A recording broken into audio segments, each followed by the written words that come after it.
আসসালামু আলাইকুম রহমতুল্লাহি ওবারাকাতু। সম্মানিত দর্শক, আশা করছি আপনারা সবাই ভালো আছেন। আমিও আল্লাহ পাকের অপার মেহেরবানিতে অনেক অনেক ভালো আছি। শুকরান জাযাকাল্লাহুল খাইর। আল্লাহ পাক আমাদেরকে সুস্থ অবস্থায় যে জীবিত রেখেছেন, এটাই সবচেয়ে বড় পাওয়া। সম্মানিত দিনী ভাই ও বোনেরা, আপনারা দেখতে পাচ্ছেন উট, সৌদি আরবের যাদেরকে মরুভূমির জাহাজ বলেছেন, কত সুন্দর দেখতে। এই উট দেখে আমার একটি কথা মনে পড়ে গেল। আমার সোনার মদিনা হজ উমরা কাফেলার সাথীদেরকে নিয়ে আমি যখন তাইফের ময়দান থেকে ওয়াদিয়া হালিমা রাদিয়াল্লাহু আনহা হুজুরের বাড়িতে যখন যাচ্ছিলাম, ঠিক সেই মুহূর্তে রাস্তার দুই ধারে উট, মরুভূমির মধ্যে তারা চলাফেরা করতেছেন এবং তারা খাবার খাচ্ছিলেন। দেখতে পাচ্ছেন অবলা জন্তু, যাদেরকে দয়াল নবীজি বলেছেন মরুভূমির জাহাজ। সুবহানাল্লাহ। সম্মানিত দর্শক, এই উট কিন্তু আমরা যখন তাইফে যাচ্ছিলাম, তথা আপনার মক্কা থেকে তাইফের ময়দান, যেখানে বুড়ির বাড়ি এবং যেখানে দয়াল নবী সাল্লাল্লাহু আলাইহি ওয়াসাল্লাম রক্ত মাখা শরীর নিয়ে নবীজি যেখানে অবস্থান করেছিলেন, সেই তাইফের ময়দান, সেখান থেকেও কিন্তু আরো ৮০ থেকে ৯০ কিলোমিটার দূরে যেতে হয় ওয়াদিয়া হালিমা রাদিয়াল্লাহু আনহা হুজুরের বাড়িতে যখন যাচ্ছিলাম, আমার মনে বারবার উদয় হচ্ছিল সেই ছোট্ট বেলার সেই শিশু নবীর দুগ্ধ পান করার সময়ের কথা বারবার মনের মধ্যে ভেসে উঠতেছিল। আর আমি আমার কাফেলার লোকদেরকে বলতেছিলাম, আজকে আপনারা বড়ই ভাগ্যবান, আপনারা আজকে এমন এক জায়গায় যাচ্ছেন যে জায়গাতে আমাদের জানের নবী, কলিজার নবী, দয়াল নবী সাল্লাল্লাহু আলাইহি ওয়াসাল্লাম শিশুকালে দীর্ঘ সময় অতিবাহিত করেছিলেন। যেই জায়গাতেই দয়াল নবী আমার মেষ, দুম্বা, ভেড়া, ছাগল চড়াইতেছিলেন।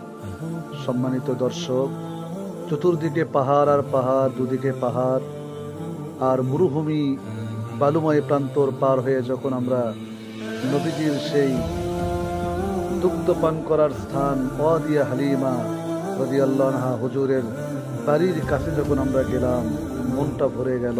আবেগে আপ্লুত হয়ে আমরা যেন আল্লাহ পাকের দরবারে শুকরিয়া জ্ঞাপন করছিলাম।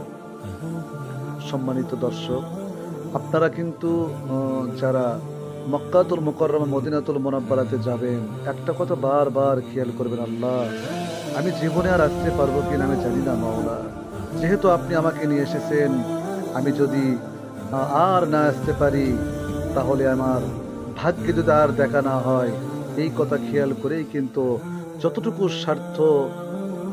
স্বার্থে কুলাই ওই পরিমাণে কিন্তু দয়াল নবীজি ইসলামের যেগুলো নিদর্শন আছেন, এই নিদর্শনমূলক জায়গাগুলো কিন্তু অবশ্যই দেখার চেষ্টা করবেন। আপনাদেরকে কিন্তু মোয়াল্লেম সাহেব অথবা যে কোনো এজেন্সির লোকেরা আপনি কিন্তু এভাবে ঘুরাবে না, কারণ তারা দেখবে তাদের নিজের স্বার্থটা। আমি কাউকে গালি দিচ্ছি না, কাউকে আমি ছোট করছি না, সবাই দেখবে তার নিজের স্বার্থটুকু, যে আমি কোথায় নিয়ে গেলে আমার পকেটে কিছু টাকা থাকবে, আমি কোথায় নিয়ে গেলে আমার কিছু ইনকাম হবে। সম্মানিত দর্শক, এগুলো কথা দুঃখের সাথে আমাকে বলতে হয়।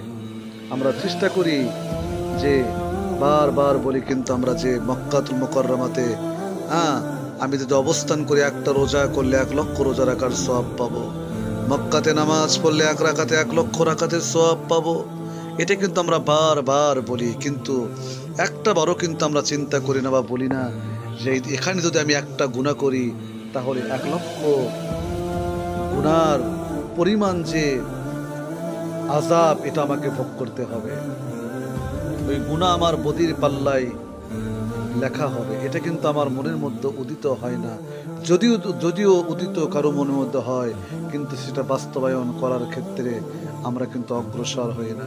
সম্মানিত দিনী ভাই ও বোনেরা, আমি আপনাদেরকে বলবো, যখন আপনি বারবার যখন এই কথাগুলো মনে করবেন যে আল্লাহ, আমি গুনাহগার, আমি এখানে এসে কিভাবে থাকবো, কিভাবে কাটাবো, আল্লাহ আপনি আমাকে মাফ করে দেন। অনুশোচনা হৃদয় নিয়ে, অনুতপ্ত হৃদয় নিয়ে, হাহাকার হৃদয় নিয়ে বারবার আল্লাহর দরবারে চাবেন, আল্লাহ আমার আর জীবনে আসা হবে কিনা আমি জানি না মাওলা।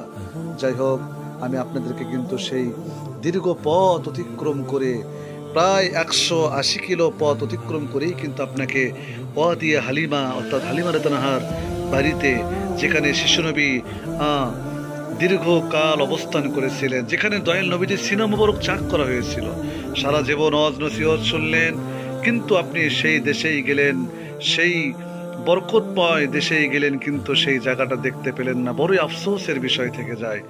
বদরের প্রান্তর, উহুদের প্রান্তর এগুলো দেখলেন, কিন্তু দয়াল নবীজির যেখানে সিনা মুবারক চাক হলো ওখানে আমি গেলাম না, একটু হলেও অপূর্ণ থেকে যায়।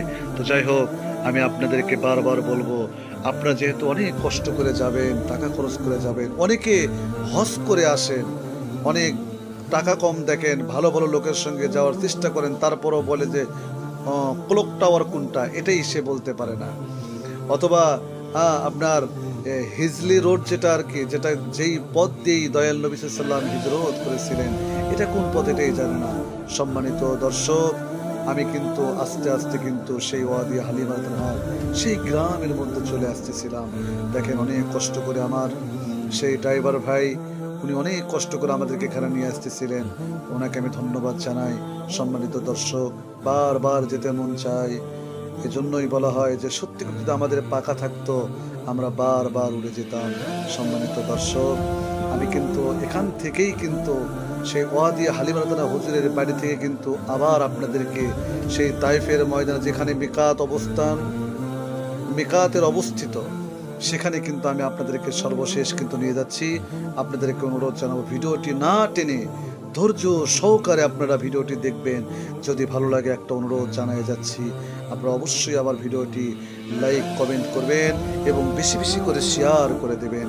আপনার এই শেয়ারের দ্বারা যদি একজন ব্যক্তি যদি মক্কাতুল মুকাররমা, মদিনাতুল মুনাব্বারা তো তাইফের ময়দান দেখার আগ্রহ প্রকাশ করে, এবং সে যদি মক্কাতুল মুকাররমা এবং মদিনাতুল মুনাব্বারা এবং তাইফের ময়দান আসে, ওই নিয়ামত আপনি পেয়ে যাবেন। সম্মানিত দর্শক, এখন যে আপনি মসজিদ বা মিনারটা দেখতে পাবেন, এটাই কিন্তু তাইফের ময়দান। এই যে মিনার দেখতে পাচ্ছেন, এটাই কিন্তু সেই তাইফের ময়দান। এখানেই কিন্তু হাজিরা এসে, এখানে কিন্তু উমরা নিয়ত করে 2 রাকাত নামাজ পড়ে সুন্দর করে ইহরাম পরিধান করে তারা কিন্তু এখান থেকেই কিন্তু আবার তারা মক্কাতুল মুকাররমা গিয়ে কাবা তাওয়াফ করে, সাফা মারওয়া পাহাড় সাই করে, মাথা মুন্ডন করে উমরা পালন করে থাকে। সম্মানিত দর্শক, আমি আপনাদেরকে যেটা জানাবো, আপনি যেহেতু তাইফের ময়দানে আসবেন, অবশ্যই যারা আসেন তারা কিন্তু এখানে এসে মিকাতে এসে আবার উমরা নিয়ত করেন। এখানে উমরা করার যখন নিয়ত করা হয়, হাজিরা সুন্দর করে কিন্তু আপনার নখ কাটা লাগলে নখ কাটবেন, গোফ কাটা লাগলে গোফ কাটবেন, বগলের নিচের পশম, নাভির নিচের পশম এগুলো কেটে নেবেন। এরপরে সুন্দর করে পরিষ্কার পরিচ্ছন্ন হয়ে অজু বানায়া গোসল করে 2 রাকাত নামাজ পড়ে আপনার ইহরামের কাপড় পরিধান করে নামাজ পড়ে লাব্বাইক আল্লাহুম্মা লাব্বাইক লাব্বাইক লা শারীকা লাক লাব্বাইক ইন্নাল হামদা ওয়ান নি'মাতা লাকা ওয়াল মুলক লা শারীকা লাক, তালবিয়াটা 3 বার পাঠ করে ইহরামের কাজ সম্পূর্ণ করে এখান থেকে ঠিক লাব্বাইক ধ্বনি দিতে দিতে মনে মনে বা একটু মৃদু আওয়াজে আপনারা সেই চলে যাবেন মক্কাতুল মুকাররমাতে। সম্মানিত দর্শক, এখানে আপনি কেন আসলেন, কেন যাচ্ছেন, কি করতেছেন, এগুলো যদি আপনি না জানতে পারেন তাহলে তো আমার যাওয়াটা বৃথা। আমি এজন্য আপনাদেরকে বারবার বলবো, আমার সোনার মদিনা হজ উমরা কাফেলার পক্ষ থেকে আমি আপনাদেরকে বারবার জানাই দেব, সারা বিশ্বের যেখান থেকে আমার এই ভিডিওটা আপনারা দেখবেন, যদি একটু ভালো লাগে অবশ্যই লাইক কমেন্ট করে দেবেন এবং অপরকে দেখার জন্য বেশি বেশি করে শেয়ার করার অনুরোধ জানাচ্ছি। সম্মানিত দিদি ভাই ও বোনেরা, তাইফের ময়দান, এখানে যখন আপনি পা দেবেন মনের মধ্যে কিন্তু অনুশোচনা হবে, আল্লাহ এই তাইফের ময়দানে আমার নবীজি সাল্লাল্লাহু আলাইহি সাল্লাম উম্মতের মায়ায় পরে এখানে যখন এসেছিলেন, পথ ভোলা মানুষদেরকে, আল্লাহ ভোলা মানুষদেরকে যখন তিনি এখানে দাওয়াত দেওয়ার জন্য, জান্নাতের পথে আহ্বান করার জন্য যখন নবীজি বারবার দাওয়াত দিচ্ছিলেন, তারা কিছুতেই বুঝতেছিল না। নবীজির দিকে তাইফের দুষ্ট ছেলেদেরকে লেলিয়ে দিয়েছিল, তারা চোকা চোকা পাথর মারতেছিলেন, নবীজির বদন, নূরের বদন মোবারক থেকে রক্ত পড়তেছিলেন। আমার আল্লাহর সহ্য হয় নাই। আমার আল্লাহ পাক বলেছিলেন, হে জিবরিল আমিন, আমার হাবিবের যে বদন মোবারকে মশা মাছি পরা হারাম করে দিয়েছি, সেই বদন মোবারকে তাইফের নিষ্ঠুর ছেলেরা কিভাবে পাথর মারতেছেন, আমার সহ্য হয় না। তুমি আমার হাবিবকে গিয়ে বলো, আমার হাবিব যদি চায় আমি দুই পাহাড় একেবারে একত্রিত করে তায়েফবাসীদেরকে আমি নিষ্পেষিত করে দেব, তাদেরকে আমি একেবারে মাটির সঙ্গে মিশিয়ে দিতে চাই। আমার হাবিব কি বলে? আমার দয়াল নবী সাল্লাল্লাহু আলাইহি সাল্লামের কাছে যখন এসেছিলেন, ইয়া রাসূলুল্লাহ, ইয়া হাবিবুল্লাহ সাল্লাল্লাহু আলাইহি সাল্লাম, আপনি যদি ইজাজত দেন, আল্লাহ পাক আমাকে জানাইছেন তাদেরকে মেরে ফেলবেন।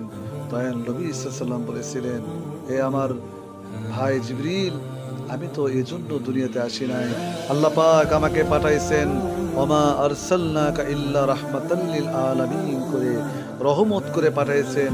তারা হয়তো আজকে বোঝনে আমাকে পাথর মারতেছেন, কিন্তু এমন এক সময় আসবে হয়তোবা তাদের কোনো না কোনো বংশধর আমাকে মানবে, তারা হিদায়াতের পথে চলবে। দয়াল নবীর কথাটা শোনার জবানের কথা মোবারকটা কিভাবে খুলে গেছেন দেখেন। তা না হলে যদি নবীজি সেই সময় বদদোয়া করতেন, আজকে হাজার হাজার লক্ষ লক্ষ হাজিরা এখানে এসে মিকাত, এখানে ইহরাম বাঁধতে পারতো না, এখানে মসজিদ পাইতো না, এখানে তারা এসে নিদর্শন দেখতে পাইতো না, এখানে এত সুন্দর সহনীয় সুন্দর হাওয়া, সুন্দর ফল ফুলে ভরপুর এই জায়গাটা তারা পেত না। সম্মানিত দর্শক, আমি আপনাদের অনুরোধ জানাবো, শুধু গুজব শুনবেন না, টাকা কম টাকা কম, এই গুজবে কান দেবেন না, চেষ্টা করবেন ভালো একটি কাফেলার সঙ্গে যাওয়ার জন্য। আমি আবার আপনাদেরকে বলতেছি, আমার কাফেলার প্রত্যেক মাসে আমাদের 2 থেকে 3টি করে ফ্লাইট যাচ্ছে। যারা যাবেন যোগাযোগ করবেন। ভালো থাকবেন, সুস্থ থাকবেন। আসসালামু আলাইকুম ওয়া রাহমাতুল্লাহ।